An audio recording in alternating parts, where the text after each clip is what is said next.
Hello, lovely people. It's Victoria. Welcome to my channel, or welcome back to my channel. So I have revised my video idea list, and I've gotten really into filming content, but I got really into it and then started dragging my feet. I think I'm low-key procrastinating working on my Pride set list, and this is like what I was afraid of.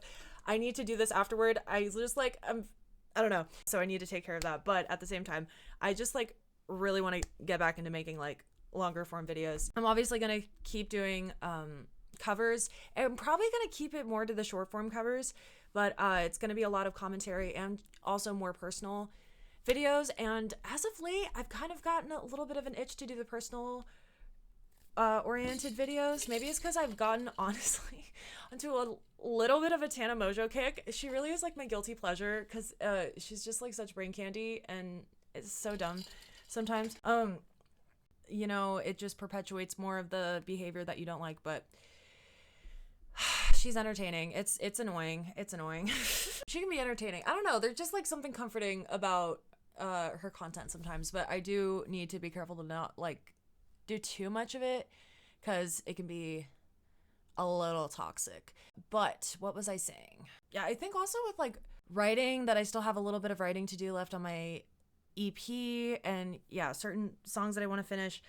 I just have this desire to finally talk out some things that have been on my list for a while. Also, random, let me know if you like the Lilo and Stitch remake, because I feel like I should watch it, but I just don't think I'm gonna like it. You may have seen on my channel I've mentioned that I love Lilo and Stitch. It is probably my #1 favorite Disney movie, one of my favorite movies ever.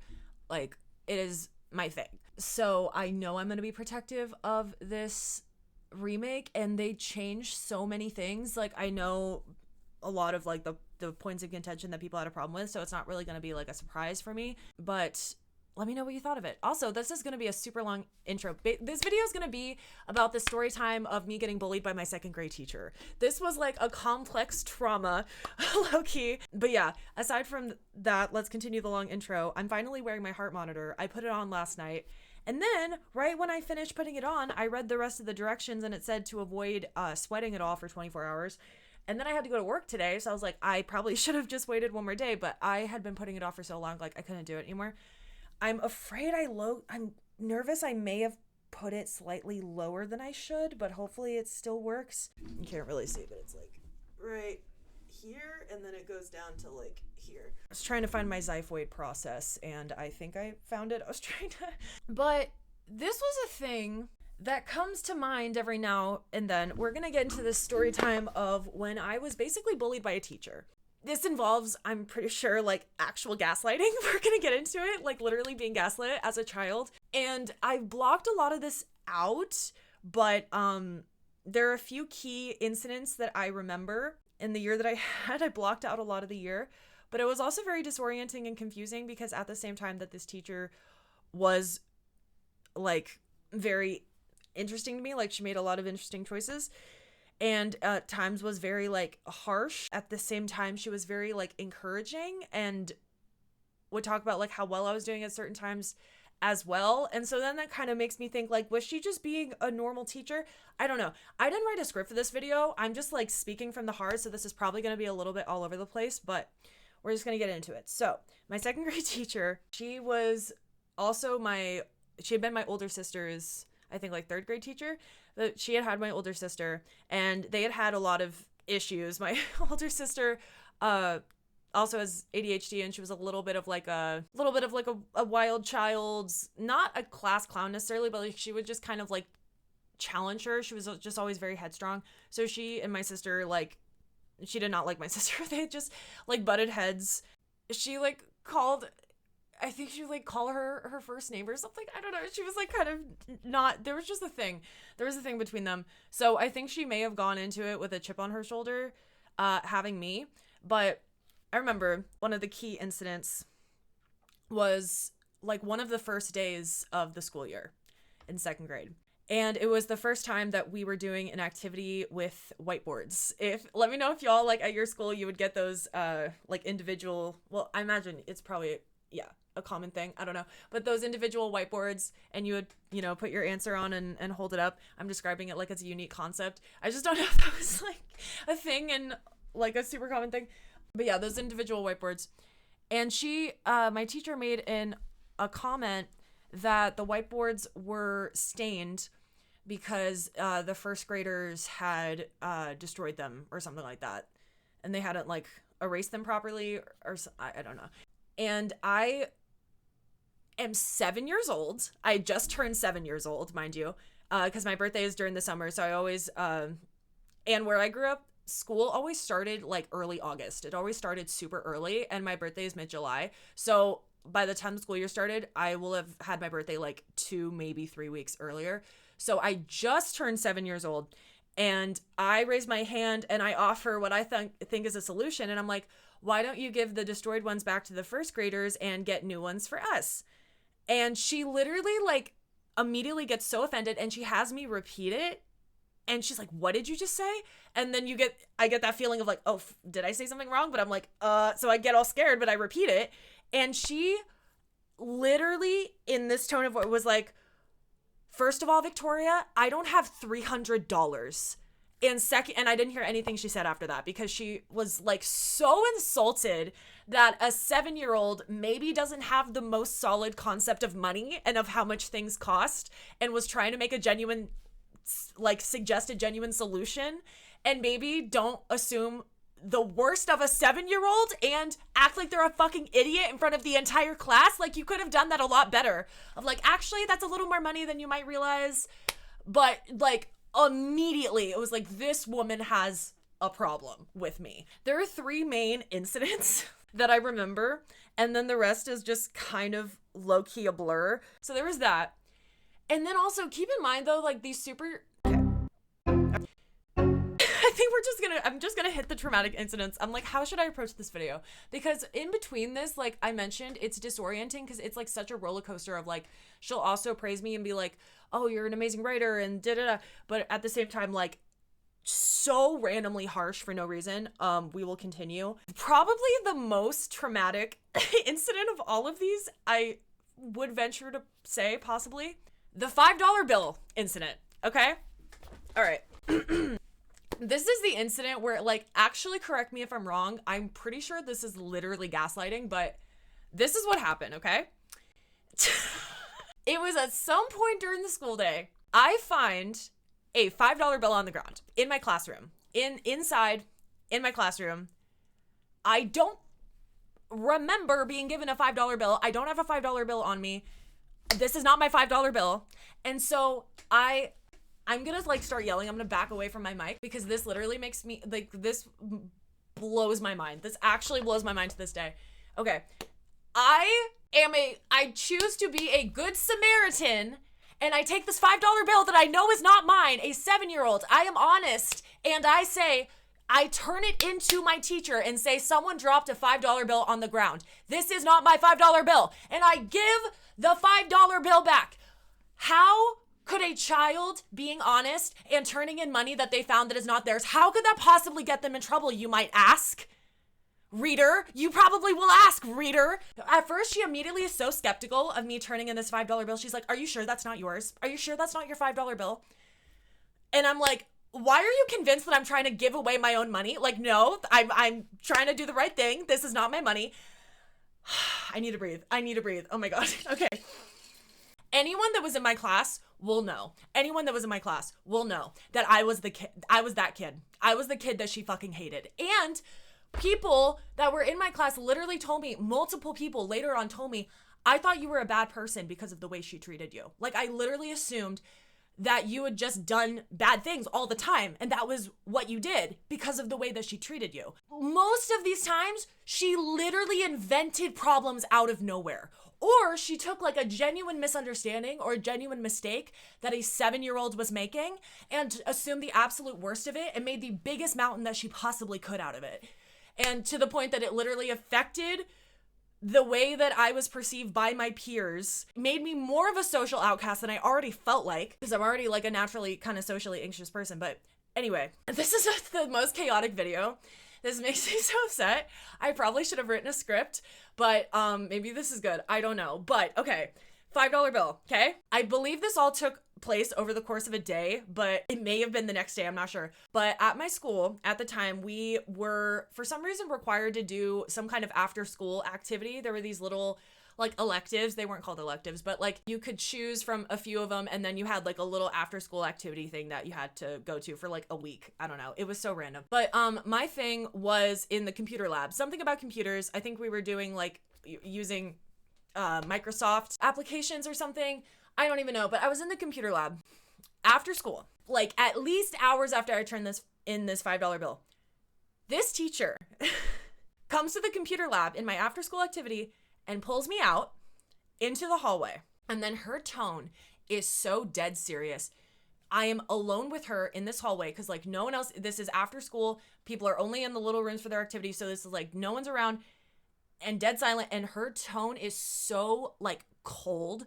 And she literally is like, you need to own up right now that $5 bill is yours. I know it was yours, and you need to stop playing around, and you need to own up to this, or I will send you to the principal's office, and I will have you taken out of this elective, and you will not be allowed to do any after school activities unless you come forward, because I know that $5 bill was yours. I am dead serious. Dead serious. One, the fact that this would be an issue at all already is completely nonsensical. Like, it literally makes no sense. The fact that she invented this issue, and I continue to say the truth, which is, I need to, this was not my $5 bill. I promise you it was not my $5 bill. All I can do is say the fucking truth, and I feel like I'm losing my mind, and I am a fucking child being gaslit. Whether or not you consciously knew that wasn't my $5 bill, the fact that you were holding on to this with both fucking hands and refusing to accept any other perception of reality, I feel safe to say that was fucking gaslighting, because she was so insistent. Like, you had to have known that wasn't the only idea. That, like, why were you so attached to that idea of the truth, your truth, where I'm guilty and I'm trying to be some fucking mastermind by turning in money that was actually mine? How the fuck is giving my own money away and pretending that someone dropped it? How the fuck is that even bad? Like, it literally, I felt like I was losing my fucking mind. And all I could say as a poor fucking child was, no, this wasn't my money. And she was like, okay, and dragged me to the principal's office. And by the way, I went to the principal's office probably like once a week. And I never knew why I was there.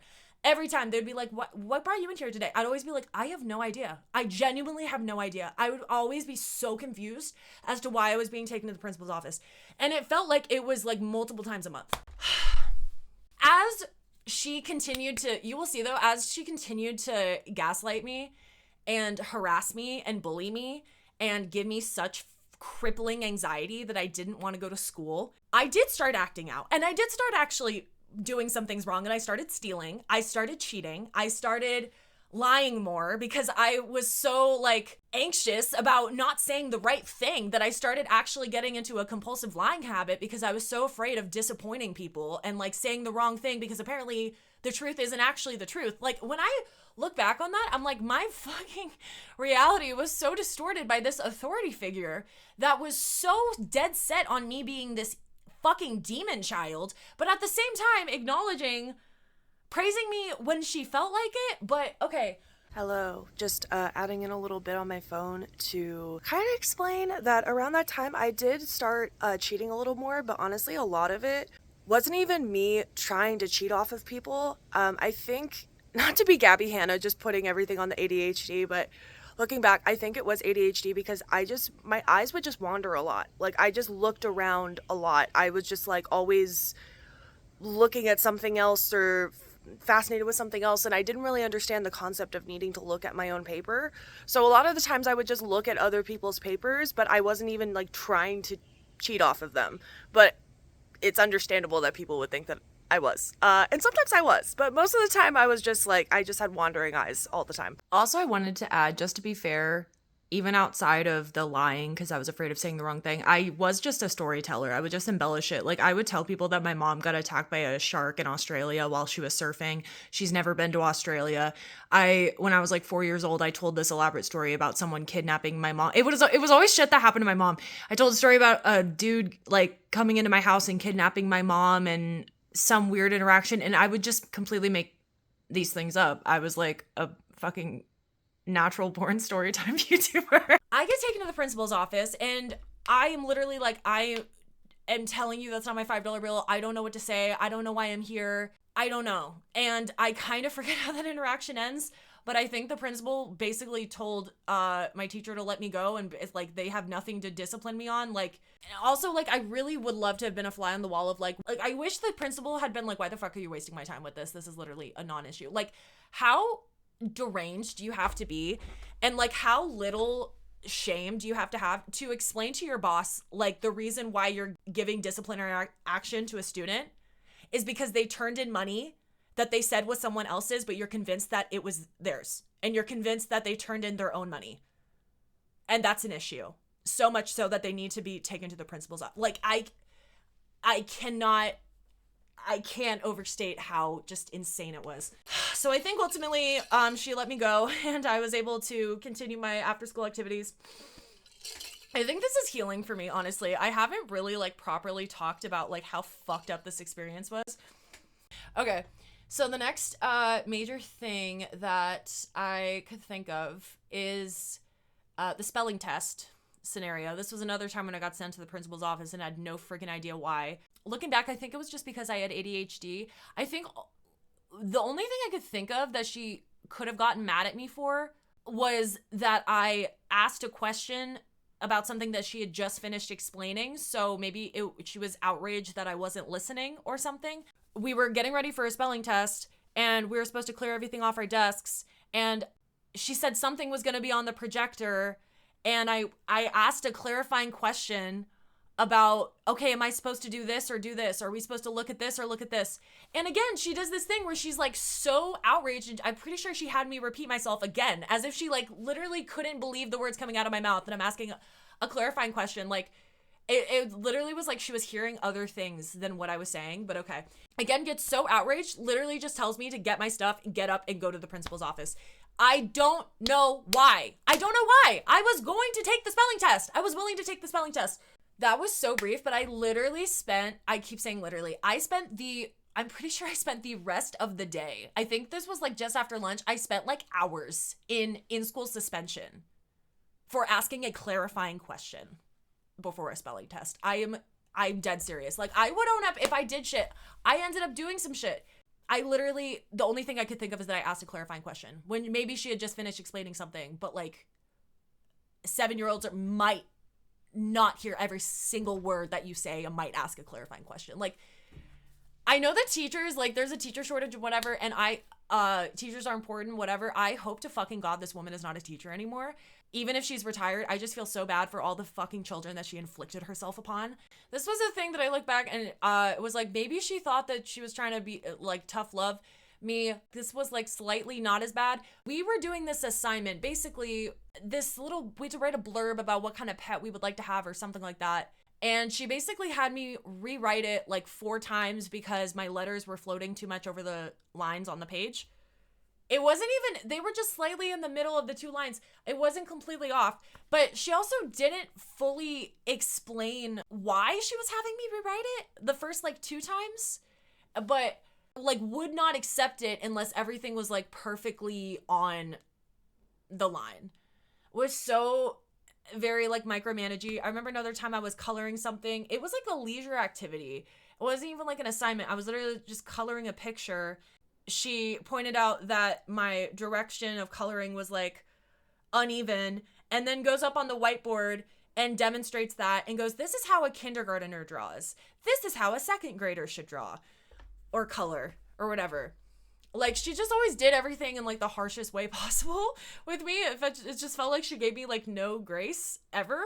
So there was that. And then some point within all these, I forget the exact timeline, but those are the main things that stick in my mind. And basically, as all of this was going on, my parents eventually got me into therapy because I had such crippling anxiety and I didn't want to go to school. And the therapy didn't really do anything because I don't know if I knew how to do therapy at that time. Later on, I was also in therapy when I was like 11, and that definitely didn't do anything because I really didn't feel like I could be honest with the therapist because I felt a lot of shame about different things. So I was kind of just white knuckling it. But anyway, my parents got me in therapy for the first time when I was 7 because I had such bad anxiety. And by the way, my mom consistently, multiple times, requested for me to be moved to a different class. Pled her case to the same principal that witnessed this teacher over and over and over again coming up with the most frivolous, like nonsensical reasons for disciplining me and othering me and taking me out of class and putting me in ISS and preventing my learning and treating me like I'd done something personally insulting to her every single time.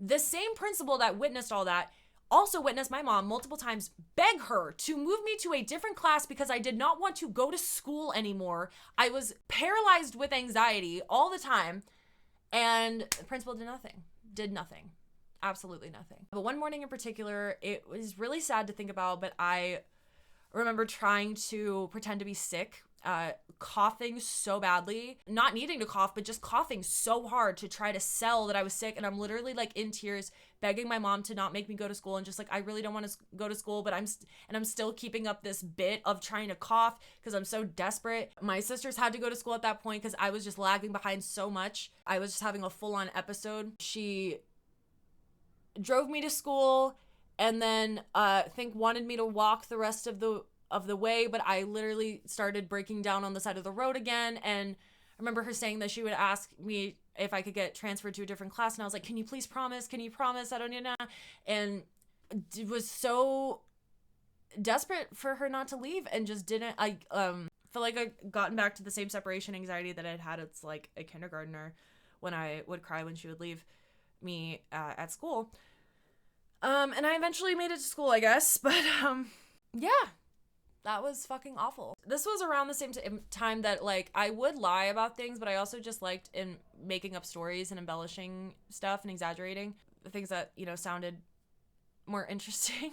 She would also encourage that in some ways. It was so weird. Like, she gave me this notebook and was like, write your stories in these because, you know, like, you're creative and whatever. And then I saw her later on, like, years later, when I was working at a fast food restaurant, and she was in the drive-thru, and she just acted like I was like an old friend. She was like, oh my god, hi, how are you? Like, we just have so many good memories. And I was like, you fucking helped destroy my innocence. Like, you were a pivotal turning point in my like mental health journey and my mental health decline, and you were like my biggest introduction to anxiety. You treated me like fucking garbage. I wish that, like, I hope that you never teach again. Like, I really do. I cannot imagine any positive impact that you could have had on people. Like, wow. Like, I almost wonder if it feels like, it almost feels unfair to say, like, you should not be a teacher. Like, you should not have been a teacher. You just shouldn't have been a teacher. Why the fuck were you a teacher? And I don't want to be like, I was this fucking angel, but like, a lot of the things that it ended up being a self-fulfilling prophecy, honestly, in the beginning. It really was that she was always so hard set that I was doing something that I naturally just ended up being pushed towards doing the thing that I was accused of, that I was insisting I wasn't doing, but I wasn't being believed. So, you know who you are. You sucked. You sucked. I hope that you've been to therapy. I've hoped you had some serious self-reflection. I hope you had someone tell you the truth and tell you that treating children the way that you seem so accustomed to doing so is fucking insane. And the vendetta that you had against a 7-year-old, even if her 8-year-old sister was a little bit of a dick to you, the fact that you had such a vendetta against a 7-year-old is fucking crazy and concerning, and I hope that you have gotten help. So I don't know if I'm gonna end up uploading this because this was really angry, and this was like a trauma that I didn't even realize I still held like so much raw emotion towards. But that fucked me up, and that is my side of the story. Maybe it's not the objective truth. That is my truth. That is what I experienced. That is what I remember, and I feel safe saying I was bullied by my 2nd grade teacher, and it really severely affected me, probably more than I even realized, honestly. Having that happen by an authority figure, as someone that was just trying to do well in school, trying to be good, and a fucking baby, like a newly 7-year-old, It's just crazy. It's just crazy. So yeah, do better. I hope you guys enjoyed that rant. This ended up being basically just a rant. It was just a rant. I hope that was illuminating in some way. I hope you have a lovely day, and I'll see you next time. Bye.